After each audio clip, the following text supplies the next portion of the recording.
I have only been farming since 2020. I came back from living in England and Scotland for 19 years in 2018. Helped a bit in the farm here and there, you know, like filled the gap. But in 2020, Mum and Dad went to Australia to stay with my brother for 2 or 3 months, and I left my job to look after the farm full time. And that winter, I absolutely fell in love with it. And then they came back from Australia, and COVID had just hit, so they went off to the holiday house and stayed there for a few months, and then I ended up having that first season of calving. And that was the best thing for me. It was kind of just chuck in at the deep end, try and learn fast. But then once I got a year or two over of kind of getting my head around animals, I started really looking at the system. But I've just realized I've kind of jumped ahead. I left home to go to the Air Force, and I worked as an aircraft mechanic for 12 years on the Tornado fast jets. Then I left the Air Force and started a textile design business. So that was my kind of claim to fame when Rod Stewart tagged us in a photograph with the art prints. But what I was alluding to there was when I started working on the farm, it was big cattle, and they were intimidating for me. And you know, you're calving, looking at it at eye level, and I like native breeds as well, so I gradually started changing to native breeds. There's still a lot of crosses. So it was a mixed system before, and I really enjoyed working with the sucklers the most, so I decided to sort of just keep it more of that. Then I brought in sheep to try and add a bit of diversity. But the biggest thing was, you know, Dad said it's very tough soil to work here, and I went out and dug a hole. And I knew nothing about soil or farming, but I found 2 worms. I knew the soil changed profile very quickly. I didn't really understand what that glaze stuff was down there, but it didn't smell good. And when I did a first soil test, I found out that we were 55 clay, 45% silt, and 0 sand anywhere. And if you've seen Kyle's drawn, my clicker's not working. If you've seen Kyle's drawn earlier of the particle size, it helped me understand why our soil was so tight all the time. And this is it, whenever it's wet, it just gets so sticky. It is very hard to work with. So I went on a mission to really understand this. But I came across this fact. So the word geosmin means the odor of the earth. And this is when you get that really, really good smelling soil. We are so connected to this smell that we can smell it 200,000 times stronger than a shark can smell a drop of blood in a swimming pool. And to me, it just shows how in tune we are primitively to the smell of good, healthy soil. Are you changing these slides, or am I? Because my clicker's not working. Did you do that? Dude, there we go. Back in the game.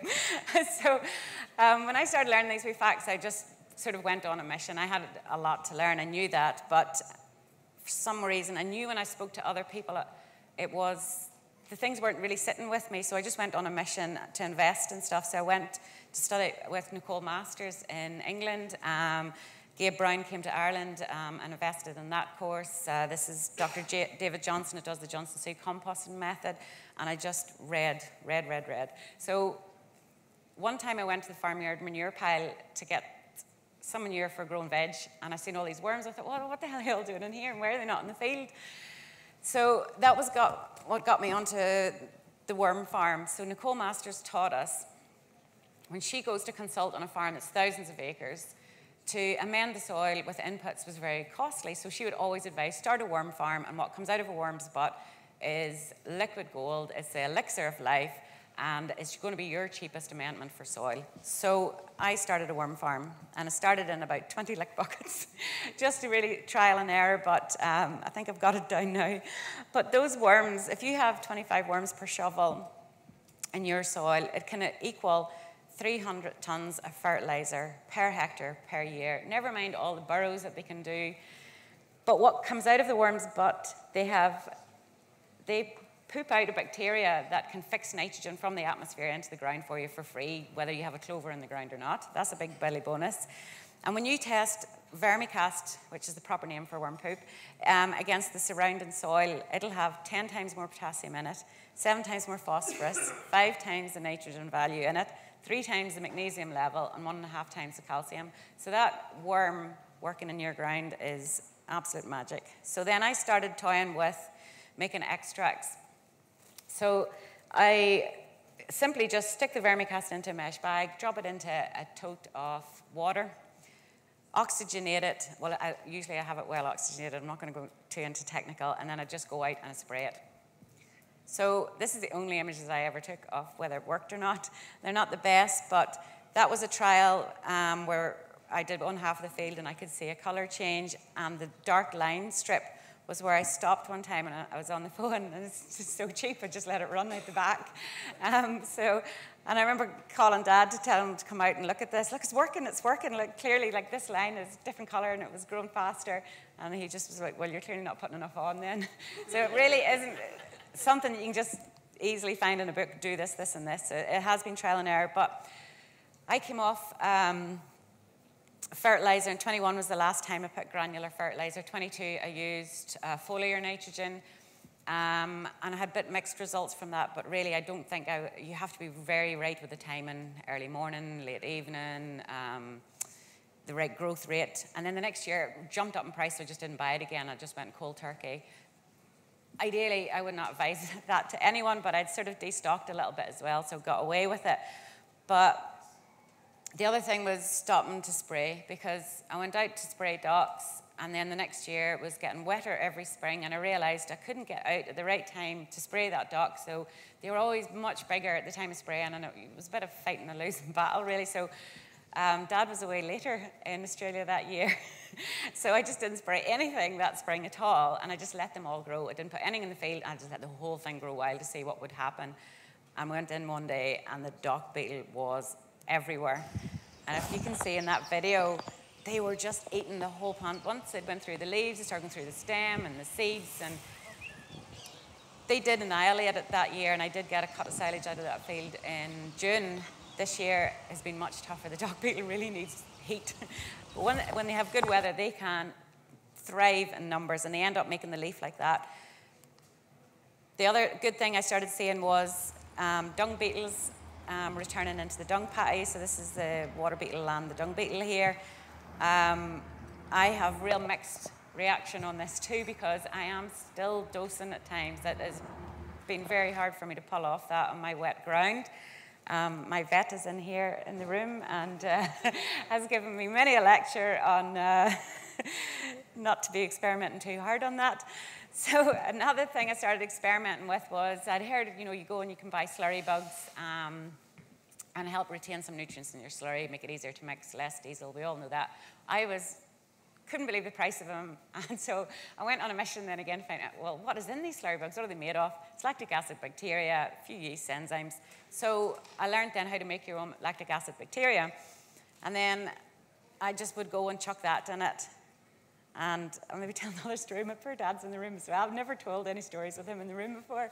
But another time, he lifted the lid to the slurry tanker and says, oh, look, something's spilt in that tank down there. It's like an oil slick in it or something. And I went in and looked, and it was the bugs working. You know, when you maybe imagine a beer brewery and you get that creamy froth on top, and it was really happening, and that was quite exciting to see. And it was really evident that year that when we spread the slurry and mixed the slurry, there was no smell.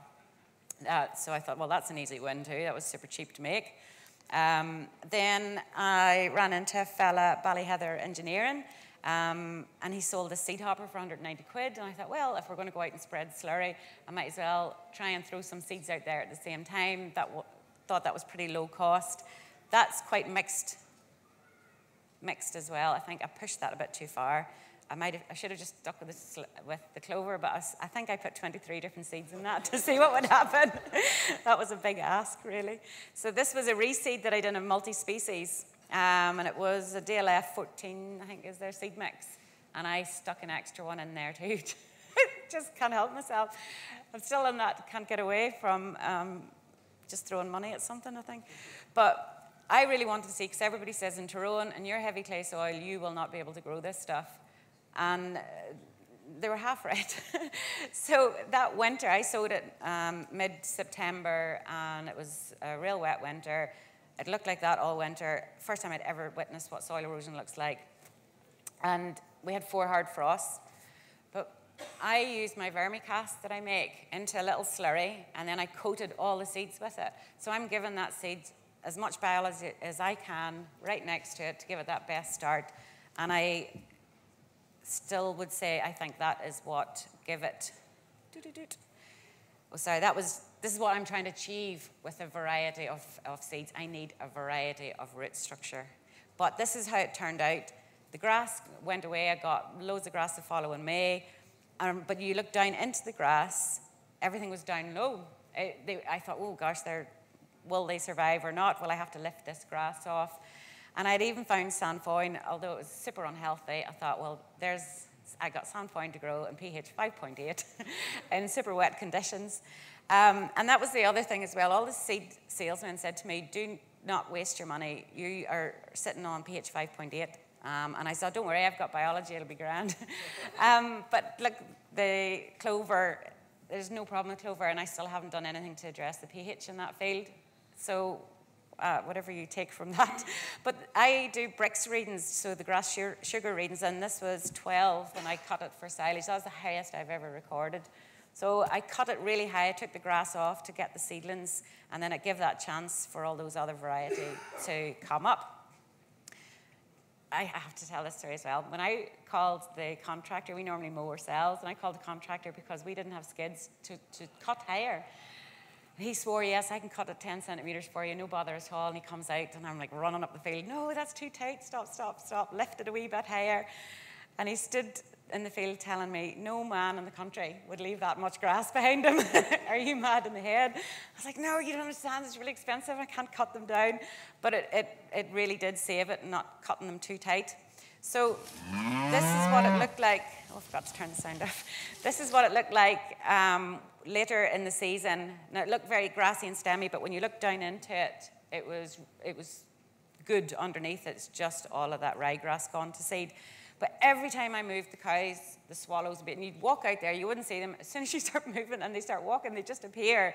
So it was amazing to see how much more moths and butterflies were in that system. So this is a repeat of Johnny's, just a different kind of way of looking at the grazing.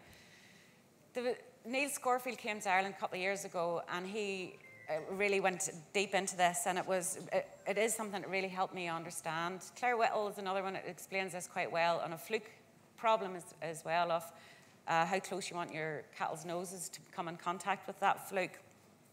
So I try not to graze too tight, and I try and do a bit of trampling. Again, that is something that is trial and error, and you've got to work out what's right for you and the forage that you have. So what's this farming deeper is cheaper all about? Because I realized when I dug that hole that we had this really shallow root system. It was like a carpet, kind of almost like peeled back.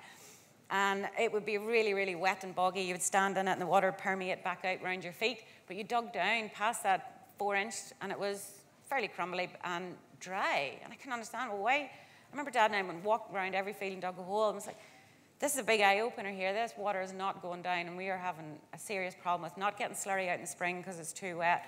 I'm way behind on everything, and then I still have a full tank of slurry, and I still can't get on the ground. And it's a real problem, this extra rain and my ground conditions. So I was like, we have to get a deeper rooting system.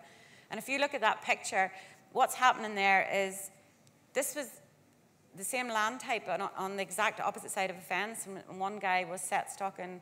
The set stocking is all the broken, hard stuff. And the guy that was rotationally grazing is the left side. So you can see he is pulling that carbon from the top, and it's going deeper and deeper. And his roots are going all the way down to 50 centimetres. So that plant's now able to reach hundreds of times more nutrients and bring all that water down and give it resilience. So I was like, this is still my mission to do on the farm. And my vermicast extract, stuff like that, I'm not saying that is go out and do that. That is me having little patience and something that I find working the worms very therapeutic, and chill out and have a wee beer, listen to music and work the worms. But to me, it was, I don't have time here. I need this to keep going. So I just use it to push the system faster. So the latest idea was this year I decided I had a field of rushes. I had an elderly neighbour in his 90s, and I asked him about, what was the history of this field and what was here before, and it's really low production, can't get on top of these rushes, they're just getting worse every year. What's the crack? He said, that's an old cow howl of a field. And he just says, you'll never turn it around, that's just the way it is. I thought, well, I have to do something. This is just, the rushes were getting out of control. So I asked Damien from DLF to help me do a mix. So I wanted all the plant varieties, the grasses, herbs, the legumes. So I did, he advised forage rape as a quick grower to help outcompete the rush coming back up. That was the idea of it. Flax was something that helps give a fungal relationship in the soil and is a good repair. Westerwold grass was to give me more forage and again height, and it's just an annual, so it was just bulk it out, get a grass in there. White clover, red clover, just get the clovers in. I also put a vetch in for another nitrogen fixing one. Put a fair amount of sunflower in it. That's pretty cool seeing that come. Plantain and chicory. Chicory, I didn't put that much in because I really didn't think it would work in that field. A Caffrey technologist stood in that field and said when he seen it ploughed, that was one of the worst soil he'd ever seen in his life. But you can see we spread this with a wagtail, and I coated the seed with Vermicast, and then last minute I just chucked a whole load of dry Vermicast in it.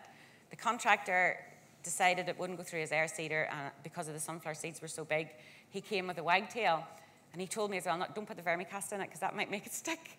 When he wasn't looking, I chucked it in. I was like, I need as much biology out there as possible to help this. So I wonder if it got stuck because I have a massive hole in the middle of the field. And all these little random stuff. But it is great, the variety is there. And Damien from DLF did tell me I need to give it plenty of fertilizer, and I didn't, and it is a bit hungry. You can see a bit of leaf color there. It's not ideal, but whatever. The purpose of it, give me a wee bit of winter food for the sheep, but repair the soil for me. I need that soil to repair in the next year so I can come back in with a regular multi-species. But when I seen at Groundswell that picture of what the rooting system of forage rape looked like, I was like, yep, I want to try that. So that is my story. I thought I need to whiz through it really quickly. But there's one more thing I wanted to tell you about. I work with Growing, and I was one of the organizers of this event. And the whole idea of this is bring farmers together, share these wins and stories and things like that, and make networks. And we have a cluster group with Growing. We have a WhatsApp group where we chat about soil. Johnny's in it, and William and Shay and all are in it. And it's just brilliant for being able to say to them, here, I'm thinking of doing this, what would you do? And then they would come back with, oh, try the flax in it, or try oats, or what are you doing with that now? And the power of having that network to reach out and share and ask for help is amazing. So the Growing network is free for anyone, and we're doing a competition at the minute. We've got all these prizes, and all you have to do is just post a picture on it, and it'll be the space afterwards that'll try and keep this momentum going and keep the networks going, and we'll always try and do workshops and talks and whatever you want, and keep us posted. That's me. Thanks.